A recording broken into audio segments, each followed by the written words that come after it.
Hello my lovely viewers, welcome back to my channel Cooking Studio by Ummi. আজকের পর্বে আমি আপনাদেরকে perfect আটা রুটি তৈরি করে দেখাবো। পারফেক্ট আটা রুটি বলতে আমার মা সব সময় বলেন যে রুটিটা ফুলে উঠবে প্লাস 2 আঙ্গুল দিয়ে ছেঁড়া যাবে আর ঠিক মাঝ বরাবর আপনি যদি ফাঁকা করেন এভাবে 2 ভাগ হয়ে যাবে। সেই রুটি হচ্ছে পারফেক্ট রুটি। অনেকেই রুটি তৈরি করে কিন্তু দেখা যায় যে রুটিটা নরম হয় না আর ফুলেও ওঠে না। তাই আজকে আমি কিছু টিপস আর ট্রিক্স দেখাবো আমার এই এপিসোডে। আমি 2 কাপ পরিমাণ লাল আটা নিয়ে নিচ্ছি। আপনাদের কাছে যদি লাল আটা ভালো না লাগে আপনারা সাদা আটাও ব্যবহার করতে পারেন, তবে অবশ্যই আটা ব্যবহার করতে হবে, ময়দা দিয়ে কিন্তু হবে না। এবার এর মধ্যে দিয়ে দিচ্ছি স্বাদ মতো লবণ। জানি এখন অনেকেরই মনে প্রশ্ন আসবে কি ব্যাপার, আমি চুলায় পানি টকবক করে ফুটবে তার মধ্যে আটাটাকে দিয়ে কেন কাই তৈরি করছি না। আমি একটু অন্যভাবেই তৈরি করি, আর এভাবে তৈরি করে দেখেন আপনার রুটিটা অবশ্যই সফট হবে আর একেবারে ফুলে টইটুম্বুর হবে। এখন দিয়ে দিচ্ছি 1 চা চামচ পরিমাণ সয়াবিন তেল। এটা দেখেও আরও অবাক হবেন। কি অবাক লাগছে যে আটার রুটির মধ্যে আবার তেল? আমার কথা মতো একটুখানি তেল ব্যবহার করে দেখেন, কখনোই নিরাশ হবেন না, আপনার রুটিও হবে সফট আর অনেক ফুলকো। এবার তেলটাকে হাত দিয়ে একটু ঘষে ঘষে মিশিয়ে আমি এর মধ্যে পানি ব্যবহার করব।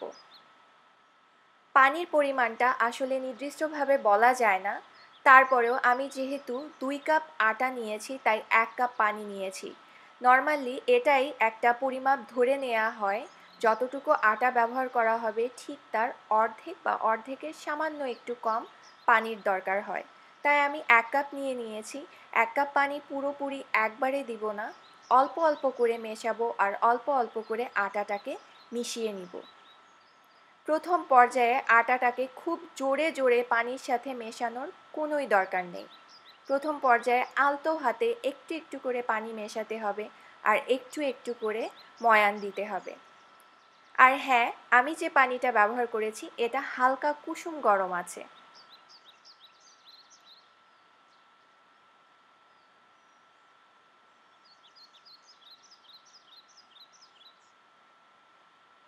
একটা পর্যায়ে দেখবেন যে কাইটা হয়ে গেছে আর আমার 1 কাপ পানি পুরোটাই লেগেছে। আমার 1 কাপ লেগেছে তাই আপনারও 1 কাপ লাগবে এমন কিন্তু কোনো কথা নেই।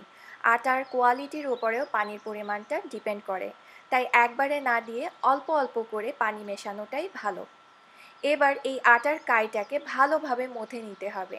আপনি যত ভালোভাবে মথবেন আপনার আটার রুটি ততই সফট হবে আর ততই ফুলবে।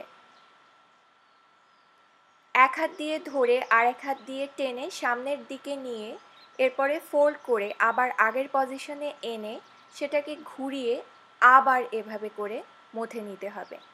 আপনারা একটু লক্ষ্য করলেই বুঝবেন যে আমি কিভাবে মথে নিয়েছি। এভাবে প্রায় 10 থেকে 12 মিনিট মথার পরে আমি একটা গোল বলের মতো বানিয়ে নিচ্ছি। ওপরের দিকটা ট্রাই করবেন স্মুথ রাখতে আর নিচের অগোছালো অংশগুলো এভাবে চিমটির মতো কেটে একটু এভাবে হাত দিয়ে চেপে চেপে দাবিয়ে দিতে হবে। এবার একটা কাপড় আমি পানি দিয়ে ভিজিয়ে পানিটাকে খুব ভালোভাবে নিংড়ে নিতে হবে। আমি কিচেন টাওয়াল ব্যবহার করছি, আপনারা চাইলে রেগুলার টাওয়াল দিয়েও এভাবে ঢেকে দিতে পারেন। ঠিক আধা ঘন্টা পরে আমি ভেজা কিচেন টাওয়ালটা সরিয়ে নিচ্ছি, সরিয়ে আবার 1 থেকে 2 মিনিট মথে নিতে হবে। এবার এখান থেকে সামান্য একটু আটার অংশ নিয়ে নিচ্ছি আর বাকি অংশটাকে আমি সেই ভেজা টাওয়ালটা দিয়েই ঢেকে রাখছি। একটা গোল বলের মতো তৈরি করে নিচ্ছি। এবার সেই আটার বলটাকে সামান্য একটু আটার মধ্যে গড়িয়ে আমি এভাবে বেলে নিব। যখন রুটিটাকে বেলবেন চেষ্টা করবেন শুকনো আটা খুবই অল্প ব্যবহার করতে। আর রুটিটাকে সব দিক থেকে সমানভাবে বেলে নেবেন, কোথাও মোটা কোথাও চিকন এরকম যেন না থাকে।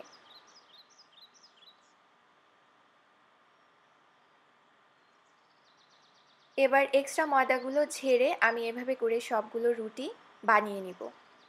এখন ভেজে দেখানোর পালা।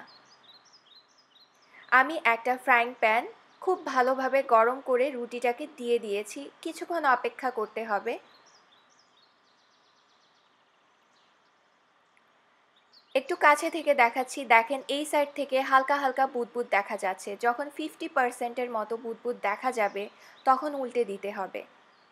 এখন অপোজিট সাইডটা, যে সাইডটা চুলার দিকে আছে, তাওয়ার দিকে আছে, সেই সাইডটা ভালোভাবে ভেজে নিতে হবে। আপনি চাইলে কিছুক্ষণ পরপর এভাবে একটু উঠিয়ে উঠিয়ে দেখেও নিতে পারেন। প্রথম সাইডটা অল্প ভাজতে হবে এবং দ্বিতীয় সাইডটা ভালোভাবে ভেজে নিতে হবে। যখন দ্বিতীয় সাইডটা ভালোভাবে ভাজা হয়ে যাবে তখন ফ্রাইং প্যান থেকে সরিয়ে ঠিক রুটিটার ওপরে এখন যে সাইডটা অর্ধেক কাঁচা আছে সেই সাইডটা উল্টে চুলার দিকে দিয়ে দিতে হবে। চুলার আগুনে দেখুন কি সুন্দর ফুলে উঠেছে। ফুলে ওঠার সাথে সাথে এটাকে সরিয়ে নিতে হবে। যারা দেশের বাইরে থাকেন অনেক সময় দেখা যায় যে চুলায় আগুন থাকে না, ইলেকট্রিক কিংবা কয়েলের চুলা থাকে। এছাড়া যারা এভাবে তাওয়ায় রুটি ফোলাতে চান সেটা কিভাবে ফোলাবেন সেটাও দেখাচ্ছি। সেমভাবে আমি কিছুক্ষণ অপেক্ষা করছি। যখন এই সাইড থেকে এরকম হালকা 50%-এর মতো বুদবুদ দেখা যাবে উল্টে দিতে হবে। এখন যে সাইডটা নিচের দিকে আছে সেটাকে ভালোভাবে ভেজে নিতে হবে।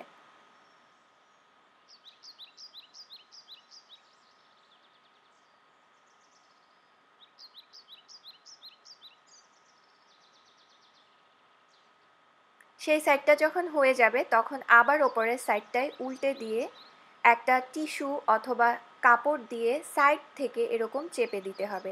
আর যখন আপনি চাপবেন খুবই হালকা হাতে চাপতে হবে, আর চাপাটা যেন একেবারে সাইড থেকে হয়, মিডল থেকে চাপলে কিন্তু কখনোই রুটি ফুলবে না। এই রুটিটাও হয়ে গেছে।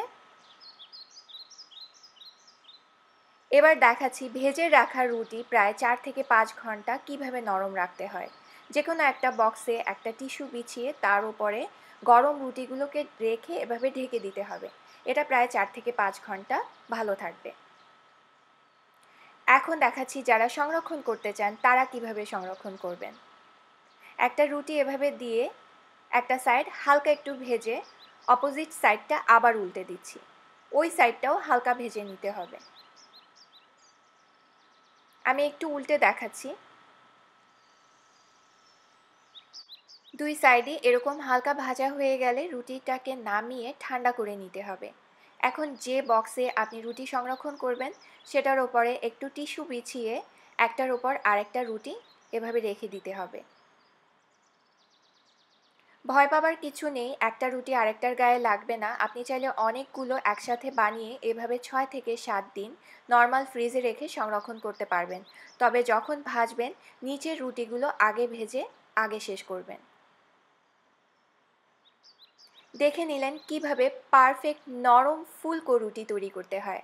আশা করি আজকের পর থেকে আপনাদের রুটিও হবে সফট আর একেবারে ফুলে টইটুম্বুর। আমি একটা রুটি ছিঁড়ে দেখাচ্ছি, একটু ভেতরটাও দেখাচ্ছি, তাহলেই বুঝবেন যে কত সুন্দর করে ফুলে উঠেছে। এই রুটিটাকে আমি পাঁচমিশালি সবজির সাথে সার্ভ করেছি। এই সবজি কিভাবে রান্না করতে হয় সেটার ভিডিও লিংক ডিসক্রিপশন বক্সে দেয়া থাকবে। আমার জন্য দোয়া করবেন। আজকে এখানেই বিদায় নিচ্ছি। সবাই ভালো থাকবেন আর আমার রেসিপি ভালো লেগে থাকলে প্লিজ আমার চ্যানেল সাবস্ক্রাইব করবেন। আল্লাহ হাফেজ।